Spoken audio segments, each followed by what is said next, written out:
नमस्कार दोस्तों, स्वागत है आप सभी का हिस्ट्री 365 पे। मेरा नाम है चंद्रेश उपाध्याय और आप देख रहे हैं हिस्ट्री 365। तो जैसा कि आप सभी को पता है कि हम दक्षिण भारत का इतिहास जो है उसको पढ़ रहे हैं। उसमें हमने राष्ट्रकूट वंश को पढ़ा था और उसके बाद आज का जो हमारा सेशन है वो पल्लव वंश के ऊपर आधारित है, यानी कि पल्लव वंश के बारे में आज हम पढ़ेंगे। पल्लव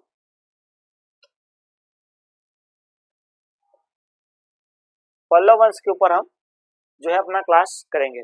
तो पल्लव वंश के बारे में आपको कुछ बातें जो है वो बता दूं कि इस वंश के संस्थापक जो थे उनका नाम था सिंह वर्मा।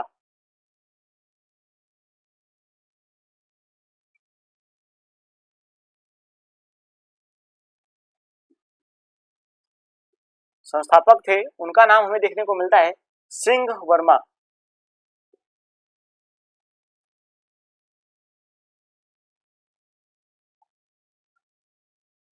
सिंह वर्मा इनका हमें नाम यह देखने को मिलता है। उसके बाद हम देखेंगे इस वंश के जो वास्तविक संस्थापक है उनका नाम है सिंह विष्णु, यानी कि जो सिंह विष्णु थे इस वंश के वास्तविक संस्थापक थे।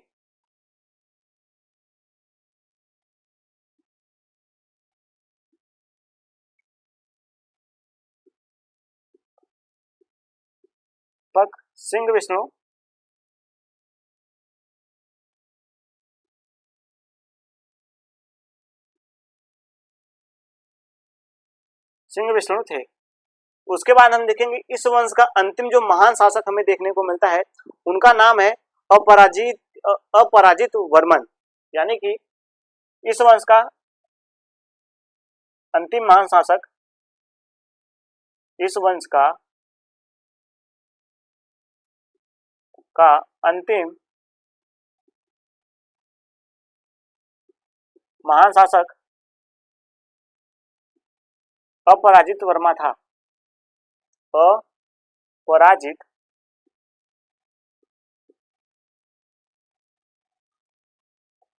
वर्मा था, इस चीज को आप नोट कर लीजिएगा।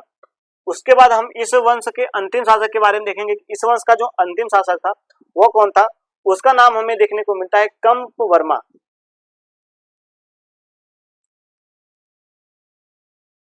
इस वंश का अंतिम शासक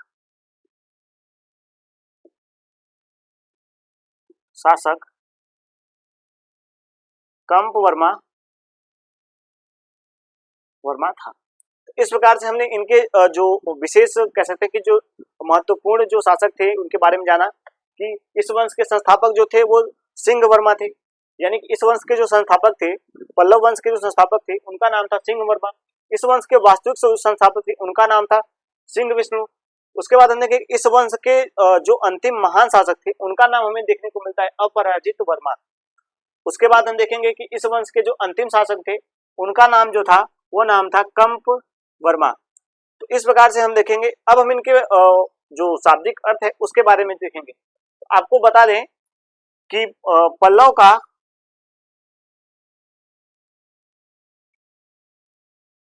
शब्द का वास्तविक अर्थ लता होता है,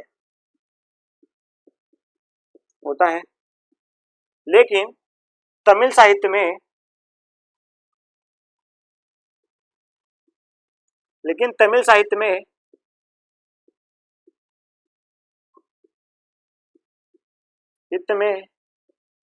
इन्हें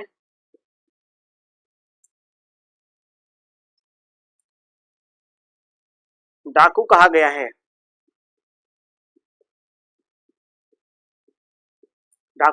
तो इस प्रकार से हम देखते हैं कि इन्हें डाकू किस प्रकार से कहा गया है। तो इन्हें प्रारंभिक आप देखेंगे कि जो पल्लव शब्द का वास्तविक अर्थ हमें देखने को मिलता है उसका मतलब होता है लता, लेकिन इनको तमिल साहित्य में डाकू कहा गया है। तो इस प्रकार से इनके बारे में ये हमें वर्णन देखने को मिल जाता है। उसके बाद हम देखेंगे कि पल्लव का जो राजनीतिक सांस्कृतिक जो पहला शासक हमें देखने को मिलता है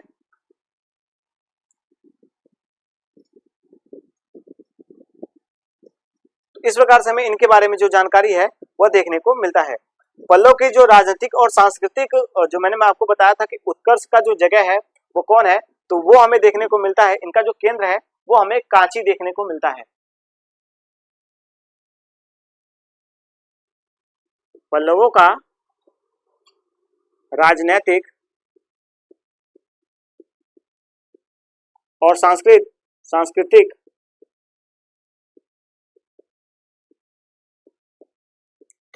केंद्र जो है,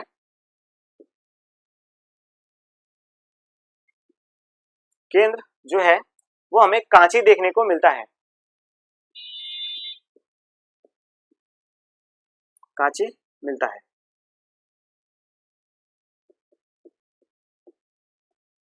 वो मिलता है। एक और महत्वपूर्ण बात बता दूं कि जो पल्लव शासक थे, इन्होंने इन्होंने जो सत्ता में आने के लिए इनका जो सत्ता में आए थे, इन्होंने नागवंशी शासकों को हराया था, उसके बाद यह सत्ता में आए थे। तो पल्लवों ने नागवंशी शासकों को हराकर शासन प्राप्त किया था।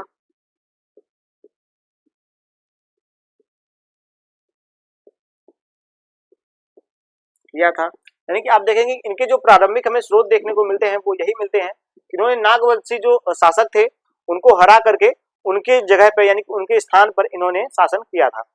और उसके बाद हम देखेंगे पल्लव का जो साम्राज्य है वो तिन्नार नदी से लेकर कावेरी नदी घाटी के जो स्थित था, वहां पर इनका जो है वो राज स्थित था। यानी पल्लवों का राज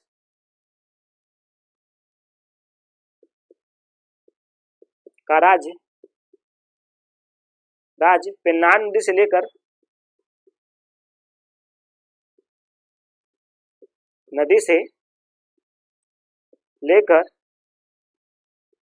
कावेरी नदी के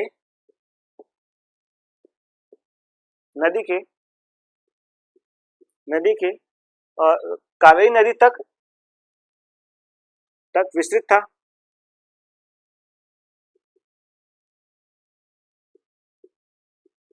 तो इस प्रकार से हमें इनके बारे में जो जानकारी देखने को मिलती है वो यह है। उसके बाद हम देखेंगे कि जो कह सकते हैं कि जो पल्लव थे, इनके जो प्रबल शत्रु हमें देखने को मिलते हैं, यानी कि प्रबल इनका जो संघर्ष हमें देखने को मिलता है वो किससे देखने को मिलता है। तो आपको बता दूं कि पल्लवों का जो प्रबल संघर्ष हमें देखने को मिला है, पल्लवों का प्रबल संघर्ष प्रबल जो संघर्ष है वो हमें बादामी के जो चालुक्य है उनसे देखने को मिलता है। यानी कि बादामी के चालुक्य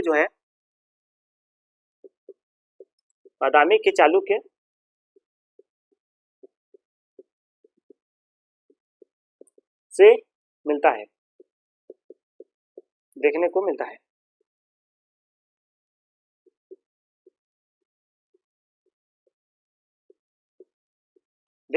मिलता है। तो इस प्रकार से हमें इनके बारे में जो जानकारी देखने को मिलती है वो यही है। एक बात और आपको बता दूं, इनकी जो राजधानी है, इनकी राजधानी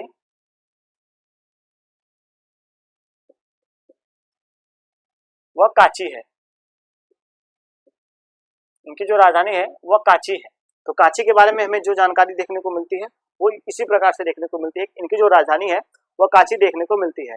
पल्लव और चालुक्य का जो संघर्ष हुआ था उसमें महेंद्र वर्मन प्रथम और पुलकेशिन जो द्वितीय थे, इनके समय में इनका जो संघर्ष है वो प्रारंभ हुआ था। तो इस चीज को भी आप नोट लीजिएगा कि पल्लवों का संघर्ष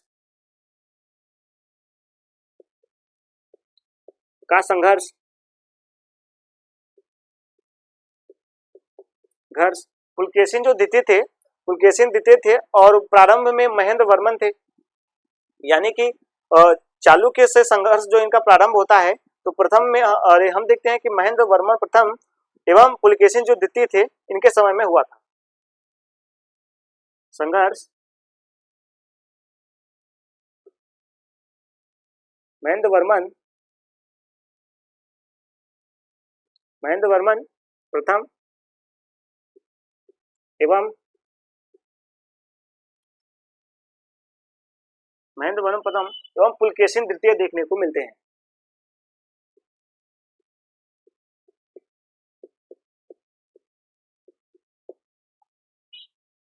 द्वितीय के समय प्रारंभ हुआ था।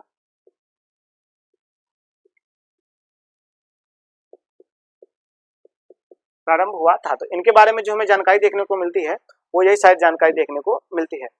अब हम देखेंगे कि इनका जो संघर्ष था वो किस कारण से हुआ था, इनका जो संघर्ष प्रारंभ हुआ था वो किन कारणों से प्रारंभ हुआ था। तो आपको एक जानकारी के लिए बता दूं, इनका संघर्ष एक आप देखेंगे इनका जो मूल हमें कारण देखने को मिलता है वो यह देखने को मिलता है कि कृष्णा तुंगभद्रा नदी के बीच में एक दोआब का क्षेत्र था, रायचूर दोआब का क्षेत्र था। वहां पर उसी स्थान के लिए, उसी स्थान पर अपना राजस्व स्थापित करने के लिए इन लोगों का जो संघर्ष है वो प्रारंभ हुआ था। यानी कि आप इसको मोटे तौर पे ऐसे देख सकते हैं, इनका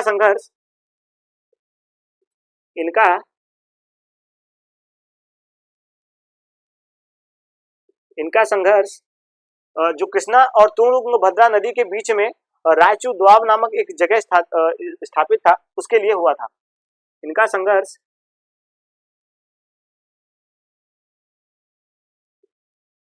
तुंगभद्रा और रायचूर स्थान के बीच में माफ कीजिएगा, इनका जो कह सकते हैं कि कृष्णा नदी और कृष्णा तुंगभद्रा के बीच में, कृष्णा नदी और तुंगभद्रा के बीच में रायचूर नामक एक स्थान था उसके लिए हुआ था। तो आप इस चीज को नोट कर लीजिएगा। इनके बारे में जो हमें वर्णन देखने को मिलता है वो इसी प्रकार से देखने को मिल जाता है।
इस प्रकार से हमें इनके बारे में जो जानकारी है वो देखने को मिल जाती है। इनका जो जिस जगह के लिए इनका जो संघर्ष हो रहा था वो यह था कि कावेरी नदी, कृष्णा और तुंगभद्रा नदी के बीच में एक जगह था जिसका नाम था रायचूर दोआब, उसी के लिए इनका संघर्ष प्रारंभ हुआ था। यहाँ पे मैं लिख देता हूँ कृष्णा, मैं इसको पहले साफ कर देता हूँ उसके बाद यहाँ पे लिखता हूँ ताकि आप कंफ्यूज ना हो।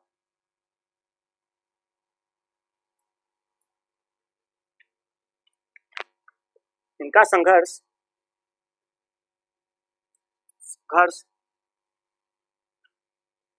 कृष्णा और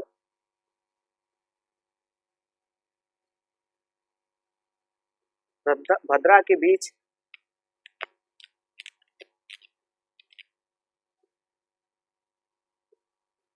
तुंगभद्रा नदी के बीच में स्थित रायचूर दोआब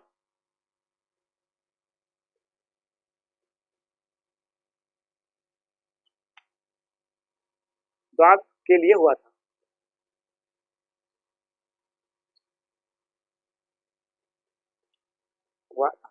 तो इसलिए इस जगह पे इनका जो संघर्ष हुआ था, यह इस जगह पे अपना जो आधिपत्य है उसको स्थापित कर सके और उसके बारे में जो सारी इस यहाँ की सुख सुविधाएं हैं उसका जो लाभ है वह ले सके। इस कारण से इनका जो संघर्ष हुआ था वो हुआ था।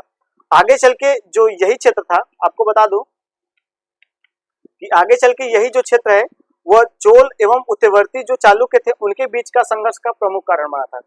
यही एकदम सेम चीज पॉइंट, यानी सेम पॉइंट जो चोल थे और चालुक्यों के, यानी उत्तरवर्ती जो चोल थे और चालुक्य थे, इनके बीच का भी अगर झगड़े का, अगर आप देखें संघर्ष का जो कारण हमें देखने को मिलता है वो मेन यही फैक्टर देखने को मिलता है। उसके बाद देखेंगे कि एक हमारे इतिहासकार हैं, यहाँ पे मैं लिख देता हूँ, इतिहासकार का नाम हमें देखने को मिलता है नीलकंठ शास्त्री ने, तो मैं यहीं पे लिख देता हूँ इसीलिए नीलकंठ शास्त्री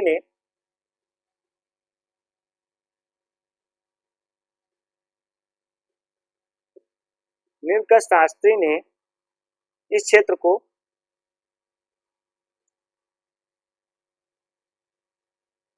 को दक्षिण का युद्ध युद्ध स्थल कहा है, यानी कि दक्कन का युद्ध स्थल कहा है। क्षेत्र को दक्कन का युद्ध स्थल कहा है।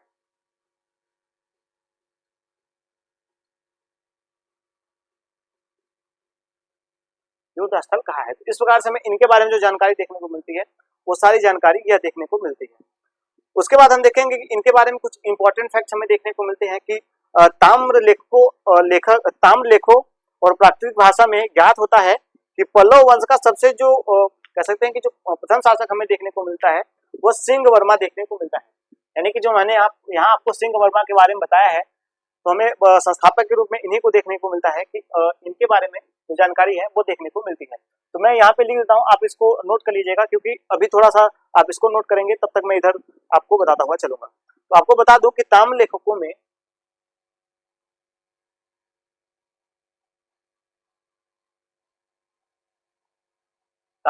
में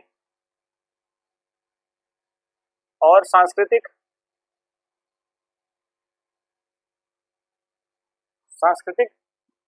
ग्रंथों में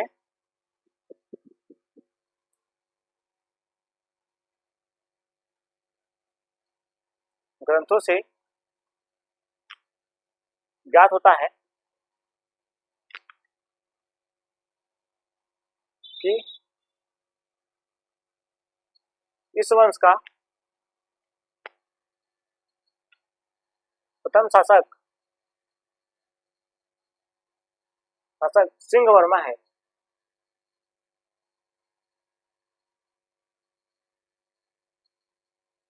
सिंह वर्मा था। तो हमें इनके बारे में जो जानकारी है वह देखने को मिल जाती है कि सिंह वर्मा ग्रंथों में और ताम्रपत्रों में ऐसा वर्णन देखने को मिलता है, तो उसमें हमें ऐसा जानकारी मिल जाता है इस वंश के यही शासक थे। प्रारंभिक पल्लव जो शासक थे उनमें सबसे महान जो हमें देखने को मिलते हैं वो शिव स्कंद देखने को मिलते हैं।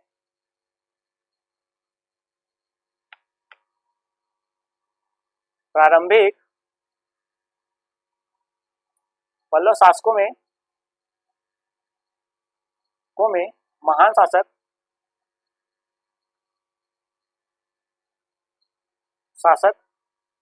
स्कंद जो हमें देखने को मिलता है वह मिलता है शिव स्कंद वर्मा।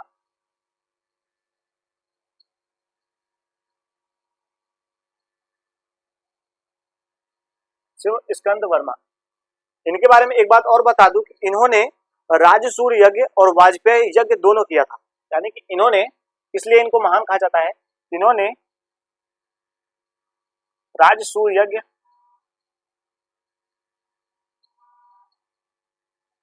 और वाजपेयी यज्ञ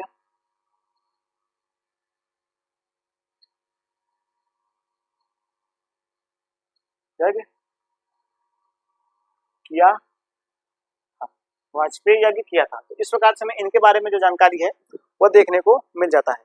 इन्होंने जो उपाधि धारण की थी वह धर्मराज की उपाधि धारण की थी, यानी कि महाधर्मराज की जो उपाधि थी, धर्म महाराज की उपाधि धारण की थी। इनकी उपाधि जो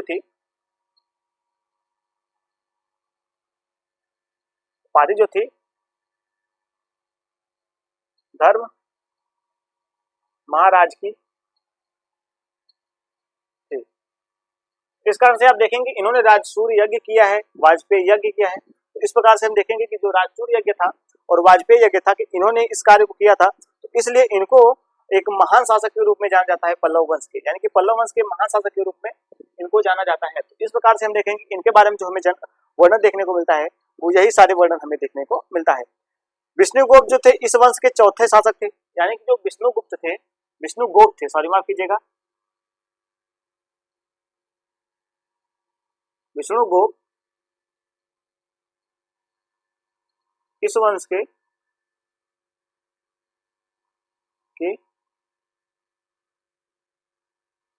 चौथे शासक थे।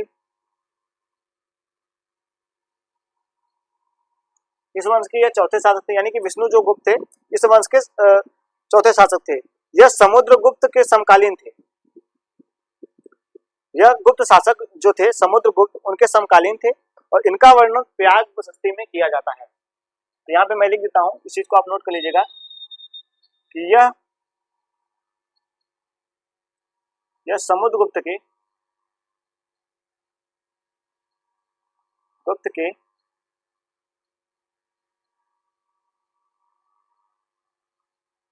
समकालीन थे और इनका जो वर्णन हमें देखने को मिलता है वो प्रयाग प्रशस्ति में देखने को मिलता है। इनका वर्णन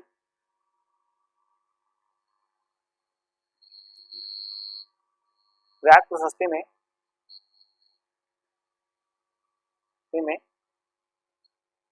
मिलता है। आपसे एक क्वेश्चन है कि प्रयाग प्रशस्ति है किसकी, तो आप कमेंट सेक्शन में बताइएगा जो प्रयाग प्रशस्ति है वो किसकी है। अगर आपने बता दिया तो समझूंगा कि मैंने जो अभी अब तक पढ़ा है वो कृतार्थ हुआ, यानी कि वो सफल हुआ। उसके बाद हम देखेंगे कि जो विष्णुगुप्त है इनका पहला पल्लव शासक है। विष्णुगुप्त पहला पल्लव शासक है जिन्होंने संस्कृत एवं प्राकृत दोनों भाषाओं में अभिलेखों में इनका वर्णन हुआ है। तो आप इस चीज को भी नोट कर लीजिएगा कि विष्णुगुप्त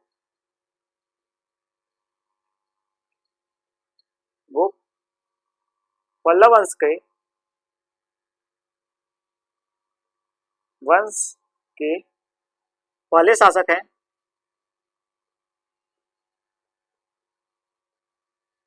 हैं जिनका वर्णन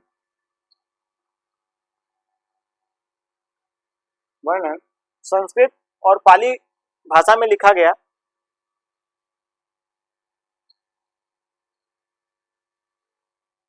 जिनका वर्णन संस्कृत और प्राकृत भाषा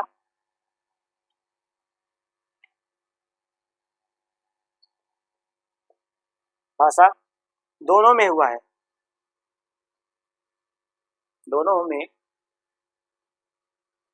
है।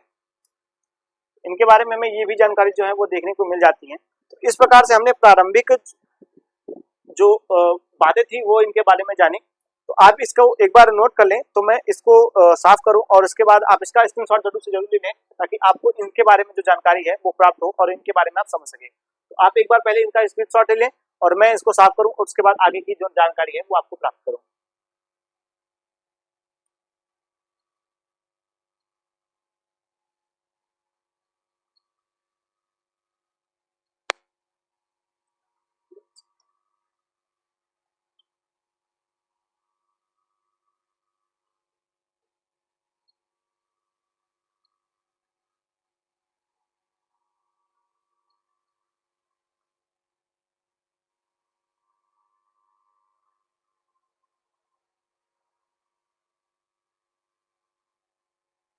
चलिए अब हम देखते हैं इस वंश के बारे में कुछ विशेष। ये तो हम प्रारंभिक जो बातें हैं वो देख रहे हैं, तो अब हम इस वंश के बारे में कुछ विशेष देखेंगे जो इनके बारे में विशेषता देखने को मिलती है। तो एक साइड देखेंगे ताकि दूसरी साइड हम कुछ और जो डिस्कस है वो कर सकें। तो हम एक साइड से देखना जो है वो प्रारंभ करेंगे। हम देखेंगे कि पल्लव अपनी जो उत्पत्ति है वो ब्रह्मा के साथ बताते हैं, यानी कि ब्रह्मा से उनकी उत्पत्ति है ऐसा वो बताते हैं। और यह अपने आप को कह सकते हैं कि भरद्वाज गोत्रीय ब्राह्मण और अश्वत्थामा के पूर्वज कहते हैं। यहाँ पे मैं लिख देता हूँ, इस चीज को भी आप नोट कर लीजिएगा कि पल्लव अपने आप को अपनी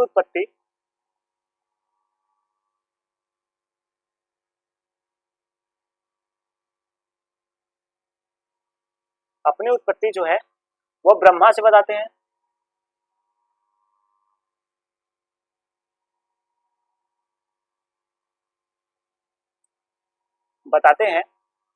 और अपने आप को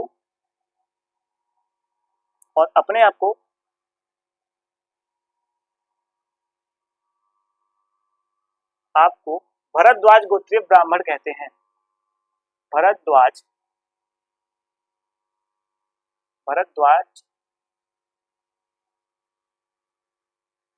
उत्पत्तीय ब्राह्मण कहते हैं।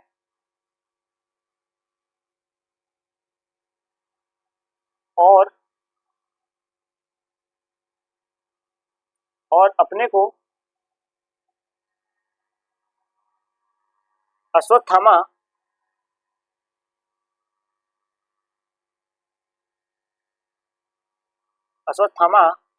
का वंशज बताते हैं, वंशज बताते हैं। इस प्रकार से आप देखेंगे इन्होंने अपनी उत्पत्ति के बारे में जो साक्ष्य में अपने शिलालेखों में जो अपना साक्ष्य दिया है, इनका कहना है कि हम जो है वो ब्रह्मा की संतान, यानी कि ब्रह्मा से हमारी जो उत्पत्ति है वो हुई है।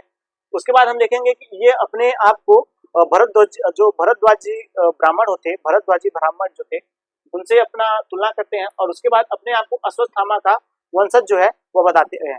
इस कारण से अपने आप को एक उच्च जो है वो सेट करना चाहते हैं कि हम एक उच्च कुल के उच्च शासक के रूप में हैं, उस हिसाब से हम कार्य करेंगे। पल्लव की जो प्रारंभिक अभिलेख हमें देखने को मिलती है वो प्राकृत में है, वहीं अधिकांश अभिलेख इनके संस्कृत में देखने को मिलते हैं। तो इस प्रकार से हम देखेंगे इनके जो अभिलेख हैं, पल्लवों की पहली अभिलेख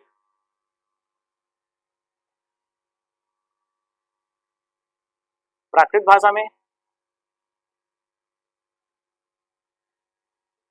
भाषा तथा प्राकृत भाषा में है, और ज्यादातर हमें जो अभिलेख देखने को मिले हैं वो संस्कृत भाषा में देखने को मिले हैं, तथा ज्यादातर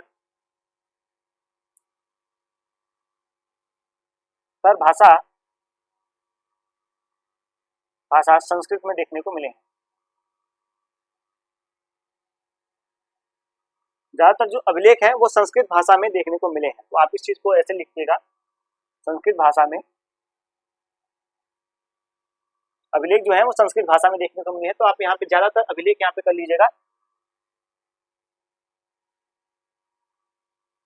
अभिलेख जो है वह संस्कृत भाषा में देखने को मिला है, यानी कि संस्कृत भाषा में देखने को हमें मिला है। तो इस प्रकार से आप इस चीज को जान सकते हैं कि इनका जो अभिलेख है प्रारंभिक बातें वो हमें देखने को मिलती है। हम आपको बता दें कि जो पल्लव थे वो कांची के मूलतः निवासी नहीं थे, मूल रूप से वहां के निवासी नहीं थे। इनका मूल निवास स्थान जो था वो टोंडे मंडल था, यानी कि टोरो मंडल जो हमें देखने को मिलता है, वहां के यह शासक थे। पल्लवों का मूल निवास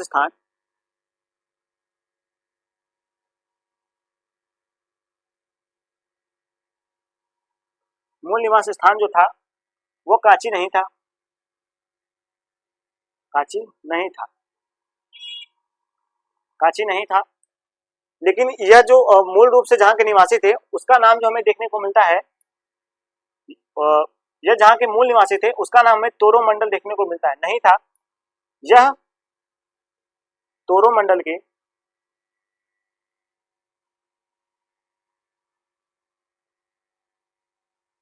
निवासी थे, तोरो मंडल के निवासी थे। तो इस प्रकार से जो थे ये वहां पे अपना कार्य जो है वो कर रहे थे।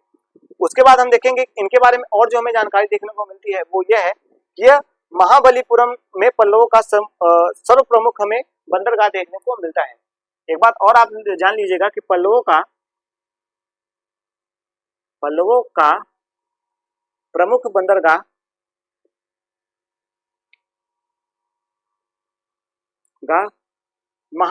जो महापुरम है, यानी कि जो हमें देखने को मिला है महाबलीपुरम, वहां पे इनका बंदरगाह स्थित था। महाबलीपुरम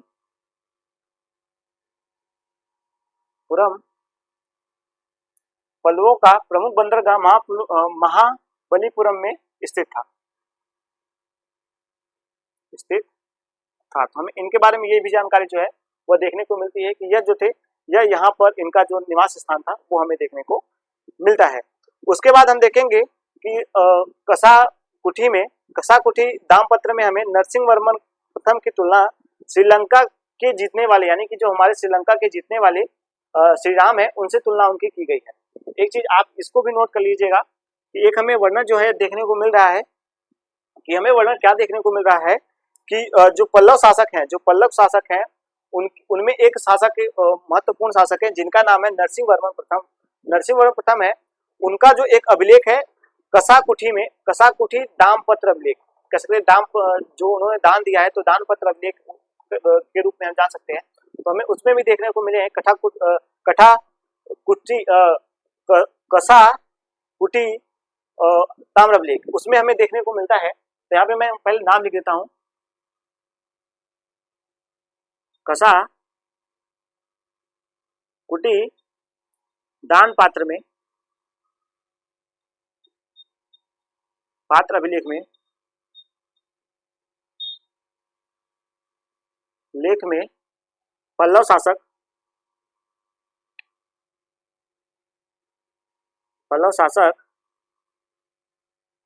महेंद्र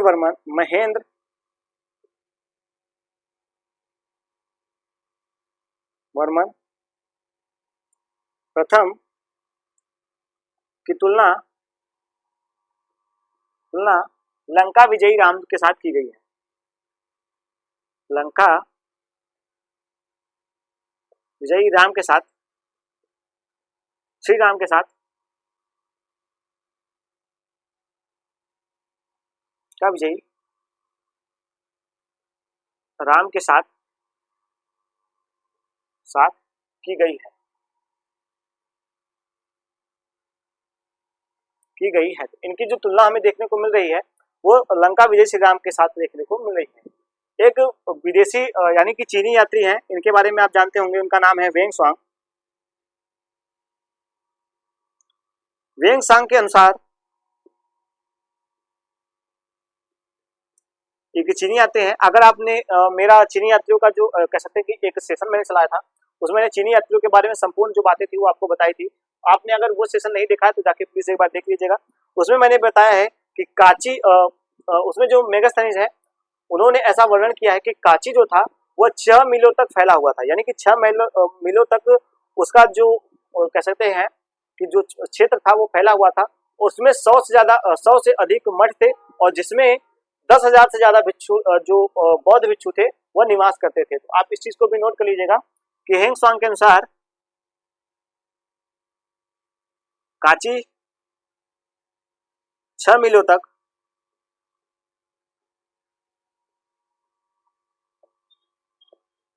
फैला हुआ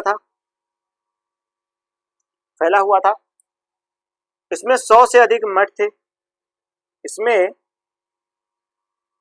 100 से अधिक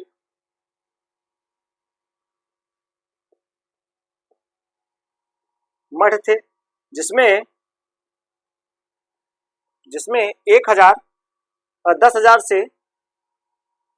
10,000 से ज्यादा जो बौद्ध भिक्षु थे वह निवास करते थे।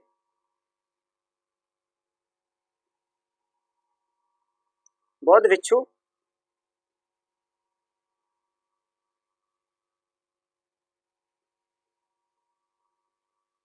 निवास करते थे। तो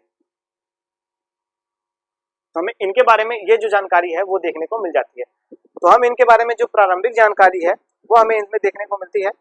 उसके बाद हम देखेंगे जो हमारा प्रथम शासक है, जो हमारे प्रथम शासक के रूप में जिनका वर्णन देखने को मिलता है, अब उनके बारे में हम कल से जो बातें हैं वो देखेंगे। ये तो हमने पल्लवों के बारे में जो एक प्रारंभिक बातें थी वो आज देखी, यानी कि पल्लवों का जो परिचय था वो हमने आज देखा।